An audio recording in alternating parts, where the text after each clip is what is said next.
The Chief Ombudsman has criticised the way many government agencies respond to Official Information Act requests. Peter Boshier wants public sector chief executives to be held accountable through their performance measures. He joins us now. Thanks for coming in. Good afternoon. How would you hold public CEOs to account? Well, really, organisations and their compliance with the OIA depend on culture and leadership. Everything starts at the top. And some agencies do it well and others don't do it nearly as well as others. I think if there was a clear expectation that a chief executive would ensure his or her agency complied with the OIA in all respects, that should be a key performance indicator. Okay, what would be the punishment if they didn't perform? Well, like any punishment with a performance review, if you're not up to scratch, you'd be told and there'd be a consequence. Who are the best and worst performers in this review? There were 12 agencies that we looked at. We found 8 were not complying with the Act, specifically Section 19, by not supplying reasons when requests for information were being refused. There wasn't in that 8 a batting order, if you like, of worst to best. All 8 were not complying with the law, and that's quite a serious situation. And if I can quickly explain, a lot of agencies have set up media teams. So far, so good. And the concept of a media team is to be able to respond to an OIA request fairly promptly. Some are not treating the requests as an OIA request. They're therefore not assessing whether the information should be refused or released, and not supplying reasons if it's not. That's why there is the breach of Section 19. Isn't there irony in that, given the fact that many media teams probably have former journalists in them? Well, sometimes one just needs to be trained on the craft. And, you know, this Act, as you probably know, and a lot of journalists do, is not that complicated. The presumption is information should be readily and increasingly available to provide participation in democracy and, importantly, accountability. Then there are some reasons for not releasing, which are fairly clear and fairly simple. So education a big part of helping media teams follow the rules? Yes. You know, we all have to do this. We should never assume that we know everything and we don't need ongoing training and ongoing discipline. And I'm no different to anyone else. Each day I've got to focus on what I'm there for and do it to the best of my ability. Media teams are not being trained and are not acting in accordance with the law and therefore not doing things to the best of their ability. What powers do you have to punish them right now?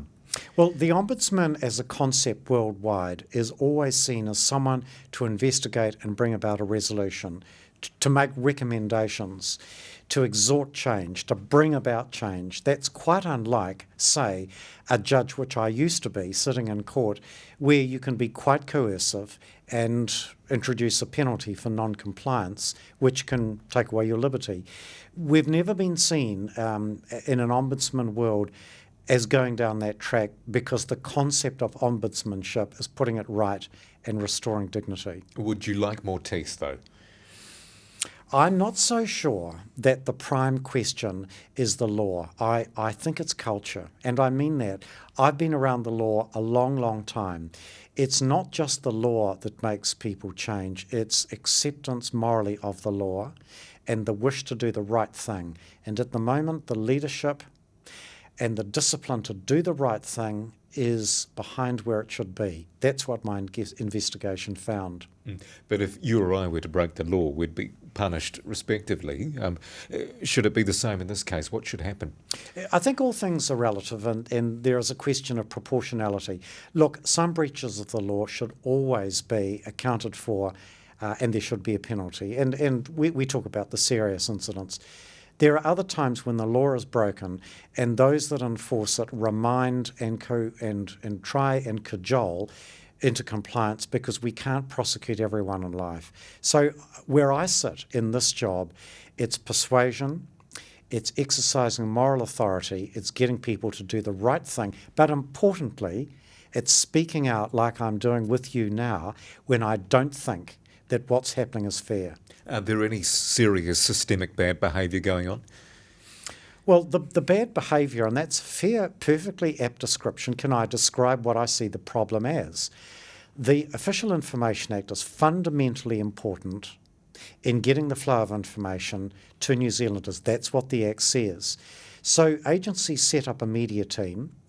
If the request isn't granted, it then goes into an OIA team and is sort of lost in the ether for the full 20-day period, and the request is eventually met at the end. That's not what the Act exhorts. The Act says release it as soon as you can.